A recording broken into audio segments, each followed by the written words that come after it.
The farm families of Cabot Cooperative are happy to be stuck in Vermont. 'Cause we're stuck in Vermont.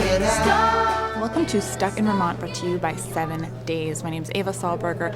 We're here in Shelburne at the Shelburne Museum in the Round Barn for the 15th annual Hooked in the Mountains, put on by the Green Mountain Rug Hooking Guild.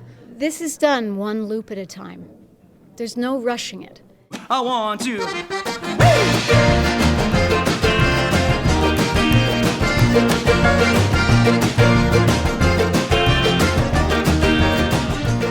It is the largest hooked rug exhibit in the world.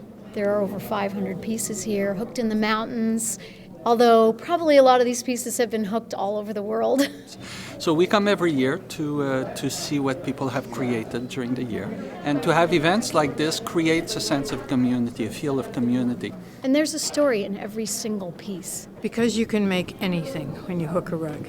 Anything you can conceive of, you can make. Everyone is different, and you can tell so easily by the color palettes and by the textures used. And it's very stimulating. I mean, I get so stimulated sometimes I just want to run home and start doing something, you know. The imagination of the hookers all feed our inspiration. Craft was considered a lower economic.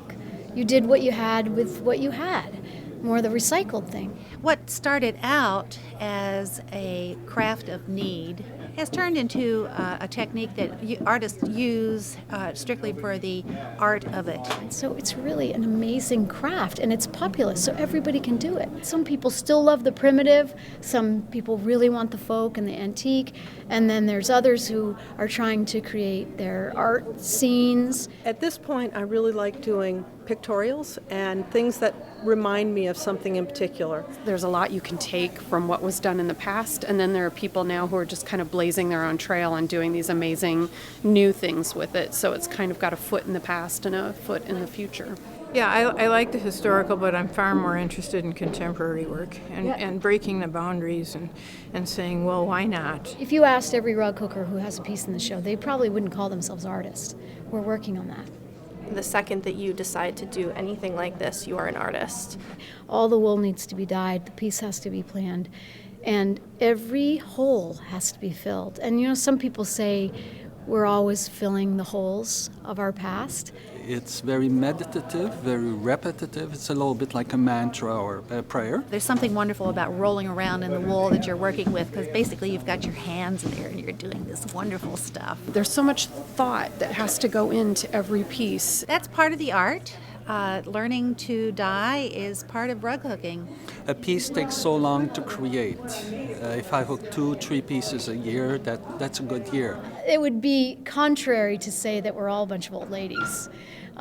There are a lot of those too. We have hookers that are brand new and young.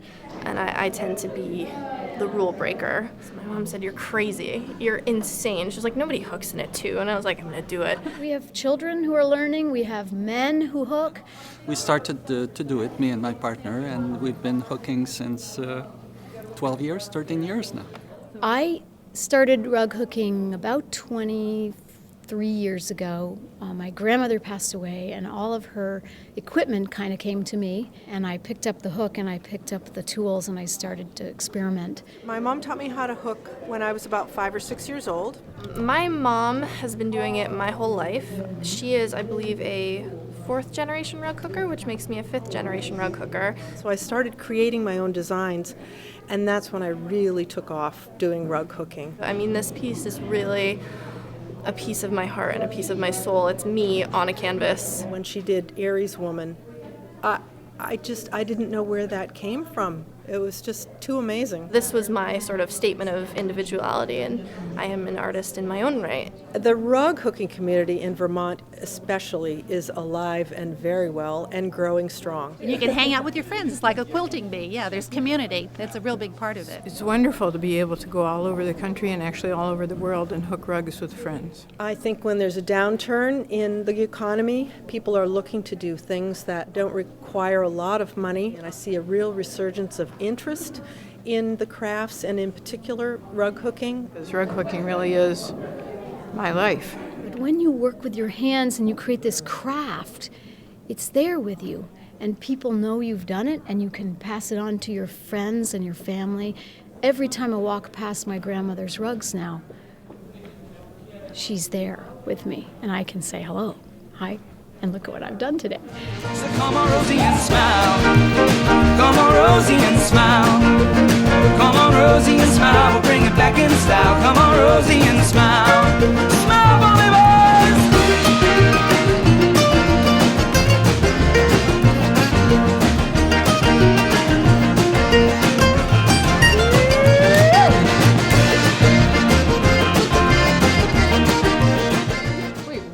I'm sorry, you'll be hooked. Who knows? Maybe I'll be a rug hooker one day. We'll get stuck around you again real soon.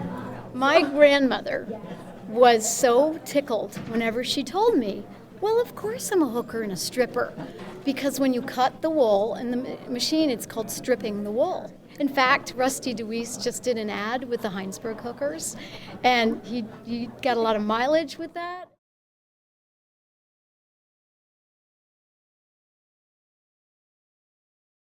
In a small bowl, stir together a 1/4 cup of milk with 1 level teaspoon cornstarch, tilting the dish to be sure the cornstarch is all dissolved.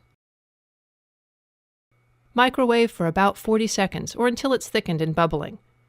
Now stir in a cup of grated cheddar. Microwave for 10 seconds at a time, stirring well each time, just until the cheese is all melted and blended in. Set the bowl on a plate and add some healthy dippers like whole wheat breadsticks, baby carrots, grape tomatoes, or broccoli florets.